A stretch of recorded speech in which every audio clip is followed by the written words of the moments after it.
You probably read them every day online. Top 7 reasons to live in North Dakota, a review of a restaurant in New York, breaking news, or a terrorist attack, or what have you.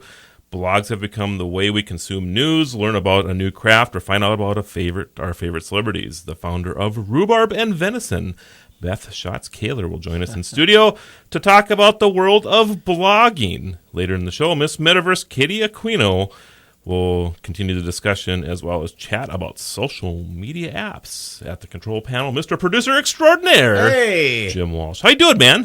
Not too shabby. Man, you and I, it's like hit and miss with the two of us getting together the last month we were supposed to get together for a big old cup of joe over the weekend. That's right. But, things happen on the weekends. Well, we had the Garden Expo on Friday and Saturday. Right. And I was at the Garden Expo on Saturday. Right. And then yesterday I got kind of caught up with laundry and other things. Yes. And, of course, I've had probably the most amazing travel experience of my life the last couple of weeks. I mean, let's run down the itinerary. So, I just figured it up this morning. 18 airports in 2 weeks. Whoa. That was my travel schedule the last couple of weeks. See, if I did that, I'd get sick. I would eventually just break down. I'd catch a cold or something and have to go to bed for a couple of days. We had trips within trips. I mean, we were in Nevada. We had to run over to Colorado Springs for a day from Nevada to go back to Nevada, so we could go to Utah, so we go back to Nevada. It was just one of those things, But I have to share this with you guys. I think this is the coolest card I've ever received. I'm holding in my formerly nicotine-stained fingers a calling card for Leroy. Help me with the pronunciation. Chow. Chow is Asian, obviously. Leroy Chow, Ph.D., astronaut. That's his card. That's astronaut. His business card. I like it. And, of course, I'm going to hand that off over to Beth there. Wouldn't you love to have that, Beth? That would great on the resume, right that would be incredible. Isn't that something? I love it. So, it's so simple. Yeah, I just love it. To be an astronaut and actually just have that on your calling card, astronaut. When he handed that to me, because this is Colonel Brian Duffy's card. His is a little more, about the business that he's in and that type of thing, right? Since he's not an astronaut anymore. His looks more military, more official. Right. Yeah. But, and I don't know does he even have astronaut on his card? It doesn't. It just says Colonel Brian Duffy, USAF, retired. Okay. So, yeah, it's just, I think the coolest thing. So, I was given Chow a bad time, Dr. Chow a bad time about that, the fact that he just has astronaut on his card. So, I have to steal that back from you guys. Otherwise, I'm going to leave it here. But I'd probably have Space Cadet on mine or something. So, I was Star Voyager. I don't know if you were following my stuff on Facebook or not, but off and on, yeah. Met quite a few astronauts last Tuesday. I saw a couple pictures of you. Had amazing conversations. Yeah. We'll try to get some more of those photos up over the next week. You're all them Buck Rogers kind of guys. Yeah, and interesting talking to him, like Colonel Duffy, originally didn't start out to be an astronaut. I mean, he was a test pilot, and then he was a fighter pilot, and then became an astronaut, So, Dr. Chow, 260-plus days in space. I mean, you think about that. That's just crazy, So, cool stuff. And, of course, I went through the exhibit hall, and the technology that comes from space always amazes me as well. Sure. So, it's kind of I would say kind of a boring show for the most part. I mean, if you're not really a geeky type of person, I mean, these are where you order your parts from. So if you need a main board for something or whatever, that's what they have there. But I walked by this booth, the Southwest Research Institute, and they had all this kind of, what most people consider boring stuff in the back or in the front there. And then their PR person come up and started talking to me. He goes, you need to talk to Dr. Phil. Not the Dr. Phil we all know. I'm trying to remember his last name. Right there, Dr. Phil. What is your problem? What is your major malfunction? You, Marlo, need to talk to Dr. Phil. You're right. I probably that's I appreciate all quite that, the everybody. Comment. Yeah. But anyway, he's working on this project of beaming power from space. I'm sure we've seen, like when you charge your cell phone now, you can charge it wirelessly. A lot of people have that technology, right? Yes, we do. They're working on the ability to transfer solar power from space the same way. And he was showing off some of the stuff that they've developed. This is absolutely amazing. And you talk, and they say that in the desert at high noon, you would get 100 whatever they talk about as far as power goes. In space, all the time, because you get above where the sun's at all the time with the satellite, it's 140 of the same power 24/7. And you'll only lose about 10% of it transferring it from the satellite to Earth. Really? So they're thinking about, you talk about never having to use anything other than solar ever again. Well, they've been talking about that for years. Years. It was kind of a hippie thing years ago to say get rid of the nuclear power and turn to solar power. But again, we've been hearing about it off and on for 50 years now. Why is it different now? Well, because when you're in space, you don't have to worry about clouds. You don't have to worry about nighttime. You don't have to worry about any of this stuff. So you don't even have to worry about how you're going to store the power, because a lot of times, you collect power during the day, you throw it into a battery pack. Yeah. Battery pack then keeps your house charged or whatever you're doing, right? With this, there's none of that issue. Your battery is the sun. The sun, because it's always on, and it's always transferring power. So it's a very interesting thing, and I think that this Southwest Research Institute's been around for a long time, and they're usually about 20 to 30 years ahead of what's going on. Right. I just think that I spent so much time in that booth talking to these people because it is an absolutely fascinating thing that I didn't even get to. I actually took time away from my visit with the astronauts to talk to these people. Yeah. Just to show you how important I thought this was. So anyway, we're going to actually have them on the show sometime in the next couple of weeks, Jim. And we'll talk about this extensively. But we're talking about something that is just a way of the future where we will be able to power everything with electricity through the sun. So pretty amazing. So 20 to 30 years, though, huh? Yeah, I know. I know. Things are supposed to be moving quick. I thought that... Well, that's just one of those things. All right, Jim, let's get to the break. After the break, everybody, we will continue our conversation with Beth, and we're going to talk about venison and rhubarb. So come on back. Right now, 39. On Twitter, Facebook, online, and YouTube. supertalk1270.com. Follow the Guru of Geek at facebook.com/The Tech Ranch or Twitter at Guru of Geek or thetechranch.com. Here again is your Guru of Geek, Marlo Anderson. And we want to thank all of our listeners across the country and around the world who follow us on the Blueberry Network, on the Tech Podcast Network. We're on Roku, iTunes, I think. Beth was just telling me a little bit ago that maybe we're not on iTunes. No, you're there. Okay. Not your full archive. I think I'm missing some of the old ones, maybe. I don't know. I need to check that out, I guess. But and, of course, you can stream us on our own app, Radio Pup. So all kinds of places you can find the Tech Ranch after the show as well. Joining us in studio, Beth Schatz-Kaler. Beth is the client. Oh, and applause. Wow, Wow. Jim. Yeah. I should have brought snacks. Then I would actually deserve that. You really would get some applause. Yeah, exactly. Yeah, we're all about food around here, Beth. Yeah. But she is the client service director at Agency Mabu. She's also the founder of Rhubarb and Venison, which is an online blog. So why don't you tell us a little bit about your theme? So being here in North Dakota, we talk about local food. Okay. Because 10 years ago, when I actually started blogging, which means I started when I was maybe like 12. No, not I'm really. guessing no, that. Yeah, exactly, right. I was just fascinated by how I wanted to know more about where to eat and where to go, and there was just no online content because if you own a restaurant or if you are a farmer, you are probably more busy in the kitchen or in the field and not really developing content or actually like out there promoting your product in a purposeful way. So anyway, I wanted to promote those guys and let people know hey, there's this great place to eat, or hey, this farmer is growing some really great, strawberries or something. Sure. And it's just kind of grown from there and it's become really great. So. And you have a nice following. Yeah. Definitely. So through all the social media, I still remember when I was just blogging, putting my content up on the blog.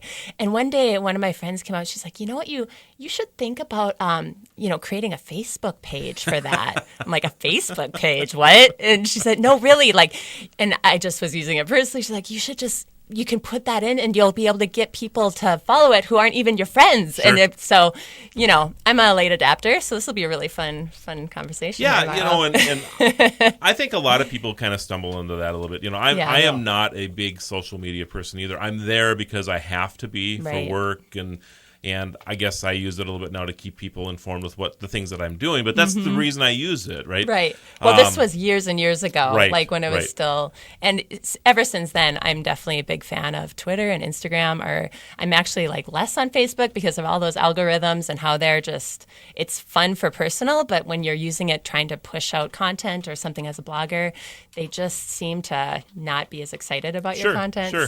So you really like Twitter and Instagram a lot more. Yeah, okay. I'm really digging Instagram. And so in addition to Instagram, there's so many different little tools you can do to kind of the different filters, the different ways to play with layouts and repost other people's stuff.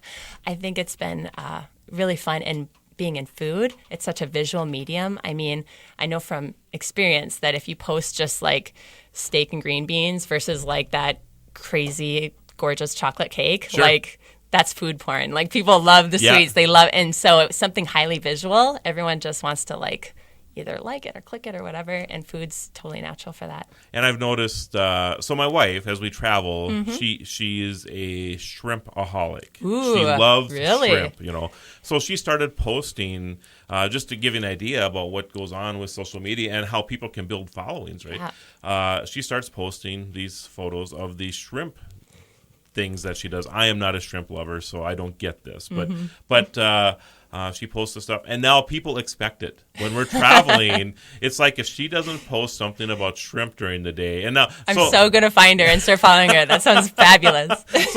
So she does this stuff, and now, of course, I'm in this world now too, because we can't even go out to eat anymore without her thinking about, all right, where can we go where they have shrimp at?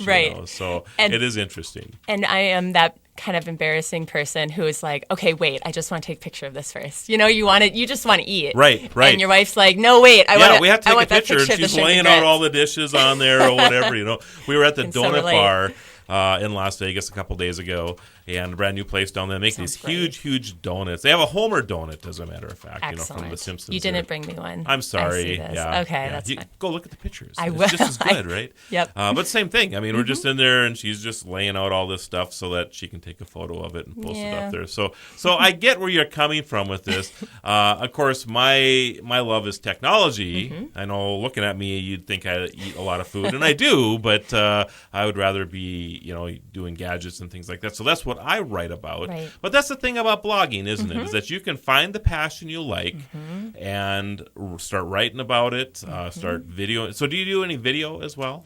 I don't, but I'm kind of interested in it. And just this weekend, a friend and I were talking about the Periscope versus seeing Snapchat even as something, because it's so much more instantaneous and easy, especially if you're elsewhere without a great Wi-Fi connection or if you're trying to just get something done quick. Yep. I think Snapchat's becoming this kind of video medium for especially kind of this food and travel area where you're trying to get a user experience. And yeah, I agree. And in the end, all of what I'm trying to do, it comes down to like a user experience, not necessarily.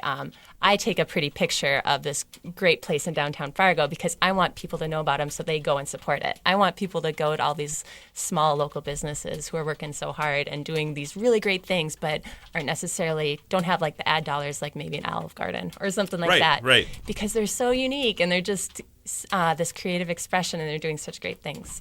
So you started this because of your passion. Yeah. Now, have you, as your blog has evolved, have you gone into this area where people consider you an influencer?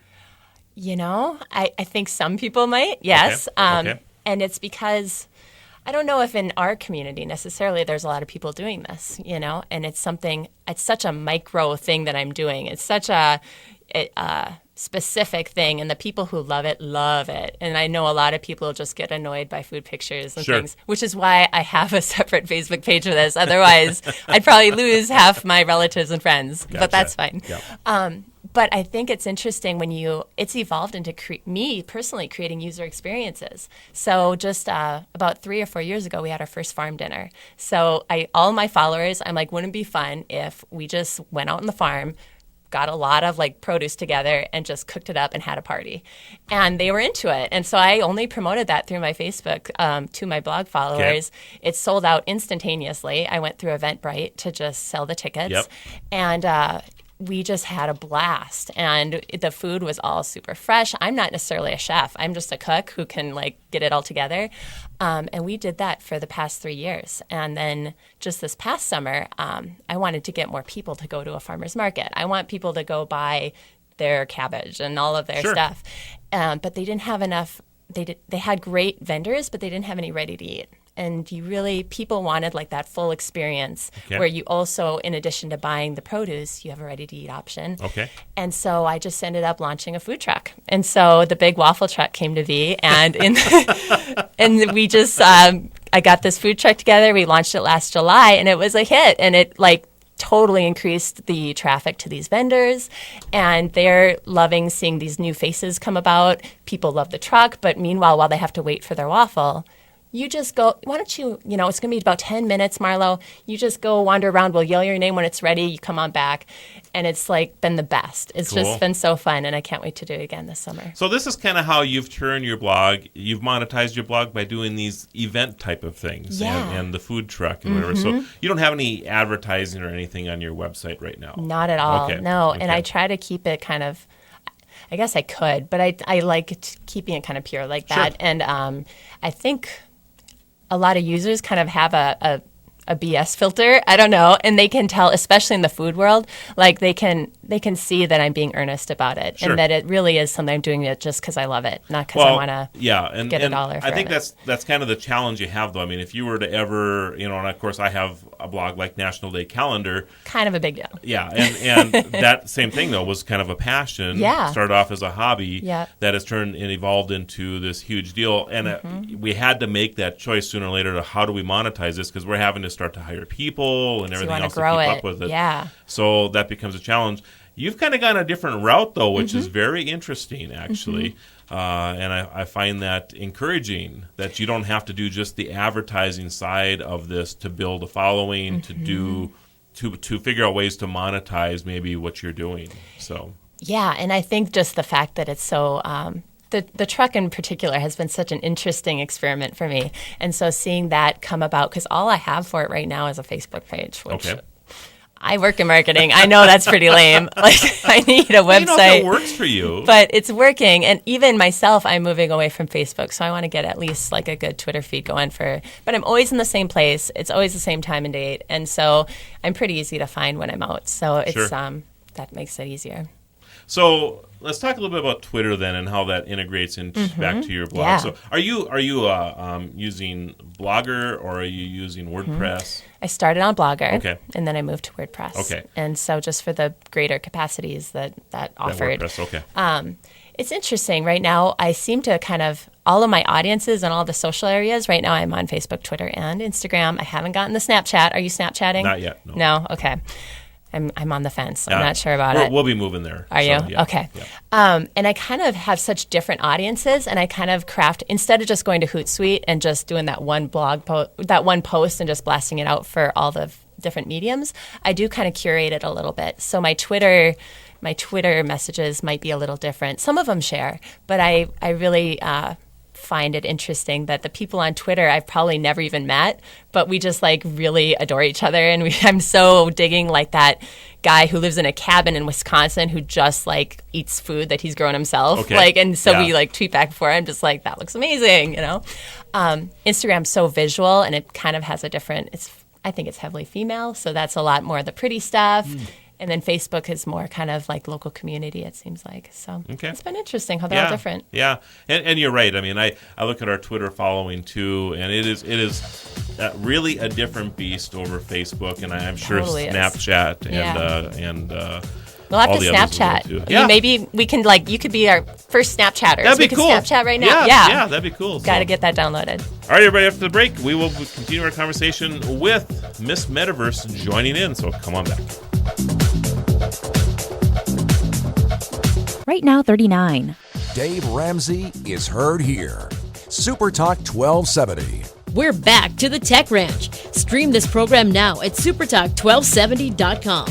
Here is your Guru of Geek, Marlo Anderson. And in studio, we have Mr. Producer Extraordinaire himself, Jim Walsh. Hey. And we have the founder of rhubarbandvenison.com, Beth Schatz-Kaler. Hello, hello. And, of course, joining us on the phone from somewhere around New York, Miss Metaverse Katie Aquino. How you doing, Katie? Hey, Marlo, I'm doing well. Oh, yes. When's the last time we talked? It's got to be at least a month, isn't it? I know, it seems like forever, and I was so hoping we could have connected when you were in New York. I mean, it was crazy. It's been absolutely crazy, I think, for all of us. So it's good to have everybody kind of back home where they belong, probably for a week or two before it gets all crazy again, but that's okay. So we are talking, Beth, of course, is the founder of rhubarbandvenison.com, and Katie, why don't you just throw out your website real quick as well? Okay, my website is www.futuristmm.com. Okay, and is this a blogger or a WordPress site? Okay, that website is my personal website, and it's for my speaking and my consulting, and I use that as pretty much my platform for all my personal endeavors. Okay. It's separate from my own company. Okay, so do you have a blogging site? I have to say that blogging was literally what made my career, because when I first started blogging, that was what led me to becoming a futurist. I started learning about blogging and SEO, and I just started writing like crazy. I was writing at least 1 or 2 articles a day, and by doing that, it actually helped me build my business tremendously. So I definitely highly recommend it. So you use blogging to build your authority in your area. I highly, highly, highly suggest that anybody in any business, any industry, start learning about blogging, because it's so beneficial. It really is. It makes everything. It's putting your voice out to the world, and it's also, you get the other benefits such as boosting your rankings on social media and also on the web. So that's huge. So Beth, Katie just kind of alluded to it here, but when you blog, how does that help you with search engine optimization and getting yourself to number 1 on Google? Well, of course, SEO with the content, right?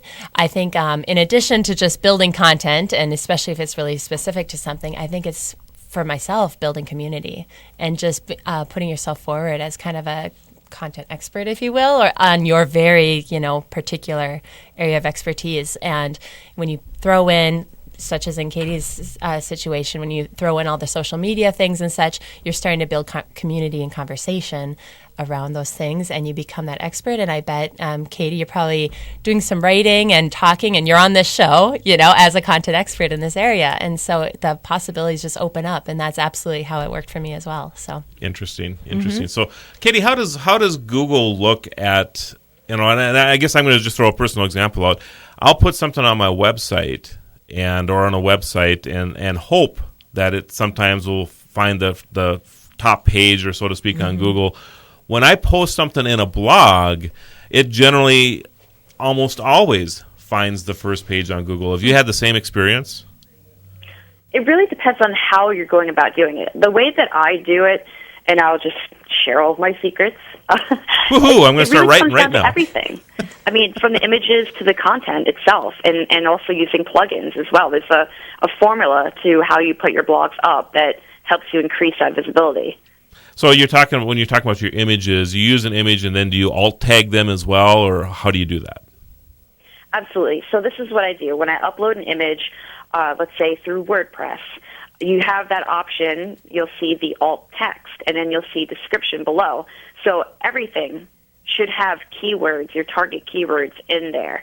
And the way that I do it is I'll write in the alt text, I'll write whatever the image is of, and then I'll write via at Miss Metaverse, www.futuristmm.com, and then I'll throw some hashtags in there, like hashtag futurist, hashtag tech, hashtag foresight trends, things like that. And that helps tremendously. And I also do, different ways of doing even how you write the title. So when you write the title of the image, I'll do, if it's a picture of a rocket ship, I'll do NASA _rocket ship futuristic or something like that, and then that helps. So you're saying when I take a photo of something and I upload it into my WordPress and the title of the photo is 1234 bunch of numbers or whatever .jpg, I shouldn't be doing that either? No, I would highly recommend that everything you do be custom, be smart about it, because it all gets factored into what you're doing. And that's just on the images. I mean, the images are definitely a huge part of it, because we always end up finding websites through images. We're constantly looking at images on the web, and that's definitely a good start. I would definitely advise that everyone be conscious of the name, the description, and the alt text. All three of those fields should be filled out with every single image that you upload on your website, because that does a huge benefit to your whole brand in general. So Beth, do you use hashtags in your descriptions as well? I haven't. And I've never heard of this before. I'm learning something. Good, isn't it? Yeah. So that's news to me. I do try to put the description. So if it's a picture of pheasant, I try to at least, and that's for my own organization too, actually. Sure. Well, you're right about that, because after a while, when you get into where you're hosting all your images, if they're all just random numbers, it's to be a mess. It is a mess. So it's good to actually name those and then name them in such a way that people will search for them. And I'm always surprised how much of my traffic comes from image search, that they're landing there because of a photo, not for content. I agree with that. Absolutely. Do you have a lot of people who find you because of image searches as well, Katie? Yes, definitely. And another thing, too, regarding doing the hashtags in the alt text, I do that because, A, it helps with the visibility, but also, B, when someone's, let's say, pinning that image to Pinterest, that alt text information will come up. So nice. You want to do it in a way that it'll also work seamlessly with social media, people who are sharing your content. You want it to be, easy for them, so they don't have to write the description or something in there. Right. Jim, you write a little bit too. Yeah, a little bit. I used to have a blog. I no longer do it because I put everything on Facebook. So, but you write for the station here. Oh, I do, yes. Yeah. So, is there any tips or tricks that you like to utilize when you're doing something as a news story here? Well, we talked about the hashtag on certain key words. So you do that as well? But, yeah, I'm old school enough that I really tried to focus most of my energies on coming up with a really strong, compelling thing to talk about. Okay. Something that will generate interest, because, we can talk all about the little marketing tricks, and they're good. That's a good thing. I mean, it's probably hard to succeed without them, but the bottom line is you still have to have strong, compelling content there. Content is king in my view. So do you do like the newspaper type of headline to try to draw them in, or how do you go about trying to get somebody to the page? I like a slightly skewed take on it. I certainly am not as formal as, say, the New York Times. My approach is a little splashier, more like the New York Post. Okay. I know Katie is familiar with the New York Post. It's what its detractors may refer to as yellow journalism. Okay. Kind of sensationalistic. Sure. But I just and I don't necessarily follow. I don't necessarily rip them off. But what I'm saying is, have a little panache there, a little flair to it. Sure. Put a little bit of yourself into it. So Beth, you and I were at a conference last year for North Dakota bloggers. Yes. Yep. And they talked a lot about listicles. Yeah. So why don't you tell everybody what a listicle is? Oh, top 7 places to see in North Dakota. Yes. Top 10 reasons to, go to this place or eat this type of food. So do you get drawn into reading these? Okay. Yeah, maybe. How about you, Katie? Are you big when you see something that's the top 10 restaurants to eat in New York? Do you read that? Okay. Lists are huge. I mean, as you know, I have a side business where I do website design and things like that, right. But can't recommend enough. Lists are huge. I'm so glad you brought this up. Seriously, Beth, this is great, because they're so easy to read. Everyone loves to read lists because you're going to go into it and it's like 10 key points. And it could be something you don't know, or it could be something you generally wouldn't even look up on your own, like 10 reasons why octopi are special or mysterious. You're like, why is that? What's going on with this octopus? And then you go to it and you read about it, And have videos too. Videos are huge. If you put a top 10 video on your top 10 blog, huge boost. Yeah. Interesting. They also have a way of the great thing I like about List is they appeal to the short attention span. You don't, you sit down, you're going to look at the list. You know you're not going to have to invest a lot of time in looking at it. You're going to get the gist of it pretty quickly. That's true, and you could actually skip through all the other reading part of it. If you just want to read the list, you can read the list. I mean, even by nature, even the list, by the way it's laid out on the page, it stands out. You can just, your eyes can jump right to it. Absolutely, absolutely. And for SEO, too, it's a huge boost. I mean, that's why most of these companies are doing those types of top 10 lists. It's actually helps you with the SEO as well. Very good. All right, everybody, we will continue this conversation when we come back. Right now, 39. Here's Sean Hannity, weekday afternoons on Super Talk 1270. Follow the Guru of Geek everywhere he goes. Post your comments or questions at thetechranch.com. Once again, your Guru of Geek, Marlo Anderson. And where it's all about blogs today and how to make them more successful for you. If you've ever considered writing a blog or whatever, everybody's on the show today would be happy to help you, and you can just find us on our social media feeds wherever. I'm sure Beth would be happy to answer a question or two. Absolutely. Katie, you as well, I'm sure. Definitely. Wonderful. And Jim? Yeah. Yeah, cool. Even though I don't need the competition. But the thing with blogging, everybody has passions in their life. Yeah. And I'm actually seeing people blog now just to record their family history. What's Sure. going on in their life. In fact, I think originally that's what it was designed for. Post your photos up there. Talk a little bit about what's like a going diary. on. Yeah. It's exactly right. And I think Facebook has kind of taken that over a little bit. Yeah. The challenge that I think a lot of people have moving into the future, though, is that if Facebook wanted to close tomorrow, they could. Absolutely. So you don't have control over that. So you just have to be a little cognitive of the fact that they could do that. I don't expect that they're going to. No. They're a fairly large company. We trust them probably as much as we trust Google now that they'll be around for a long time.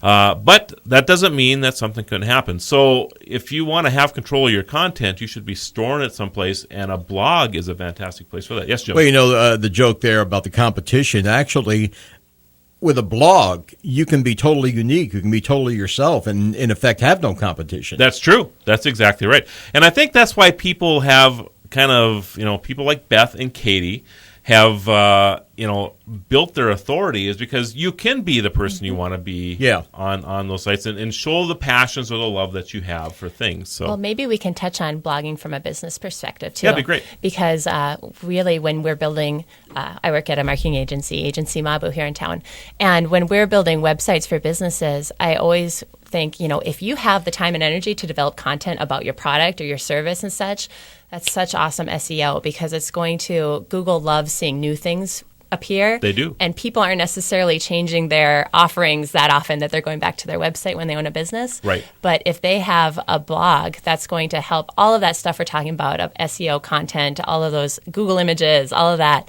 If you have a blog where you're constantly uploading content, that's just going to be that much more of a win for your business. And So- I think a lot of people don't realize that, even though maybe you sell just one thing, maybe you sell cars or whatever it is, maybe you sell, something that you might not think is so exciting, but you have a customer base. Yeah. And they're using it for different ways. There might be, picking on cars, the person talks about how great they enjoyed that drive to Billings, Montana last weekend. And you hear about these stories, and that's what you want to blog about. Yep. I'm kind of obsessed with this one product.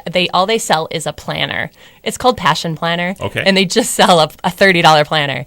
But it was a Kickstarter. And so they stemmed from this kind of digital community.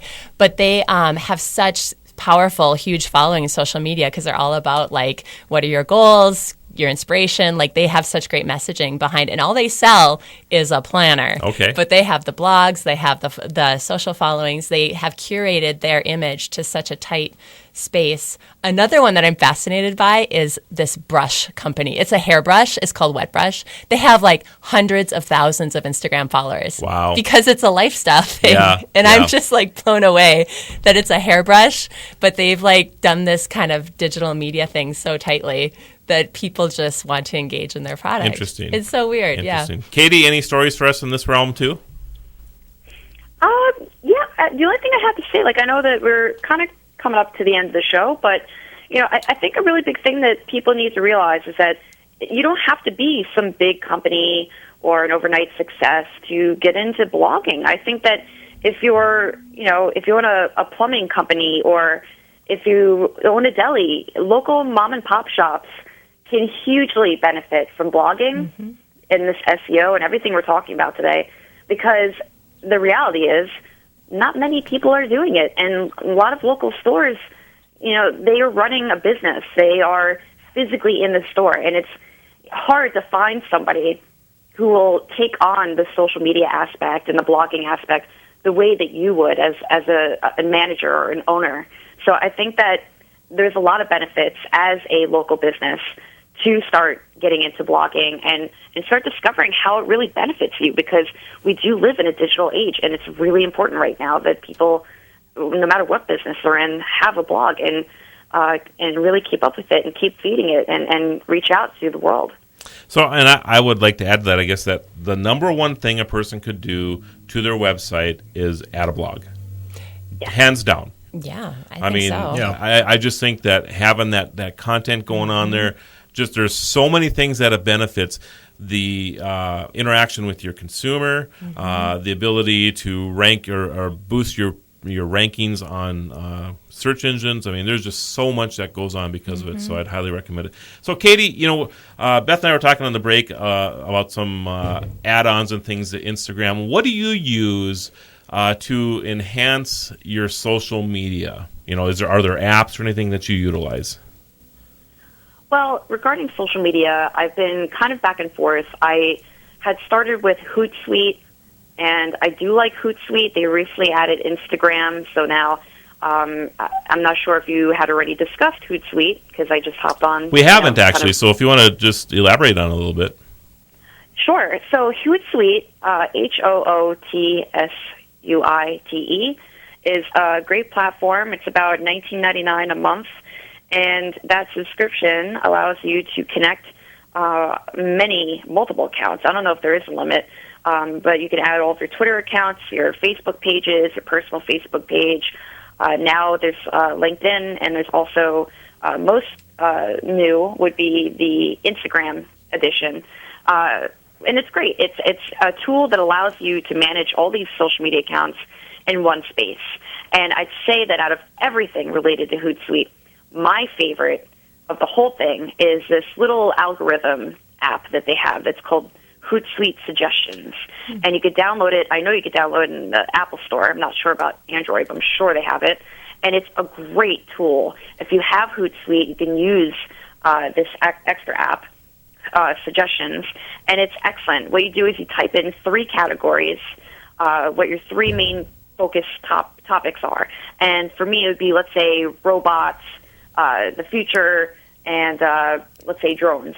And then it'll just feed me constant content, brand new content for me to see and share. And all you have to do is swipe right, and it'll instantly share that content onto all of your networks. So it's super helpful. And are you able to schedule that out? Yes, you can. You could choose either, you know, if you swipe right, it instantly publishes it. Or you can tap on it and then edit it, and then I think schedule a time for it to be sent. Very cool. Beth, you had a question? Yeah, I'd love to just like hop on what Katie just said about sharing content, because I think a lot of times we think all of it has to be original or about us or about our product or ourselves. And I think you just build relationships and partnerships, and you become a content curator by sharing things that are related to what you're already doing. And people love that. And it's just, if you're going to be an expert, like if I'm going to be a waffle expert, I'm going to share some really great waffles. Sure. Sure, You know, sure. It's even kind of if a synchronicity when you Yes. get ideas together and the whole becomes bigger than the yourself. contributing Yep. parts. That's exactly right. Absolutely. Yep. So Yep. don't hesitate to share. You're not detracting from yourself at all. In fact, you're actually enhancing it. So I use IFT to do that a lot. IFTTT. I haven't heard of that. Yeah, you'll need to, for those of you who haven't checked this out, IFTTT, if this, then that. So if NASA posts something to Twitter, then I repost it.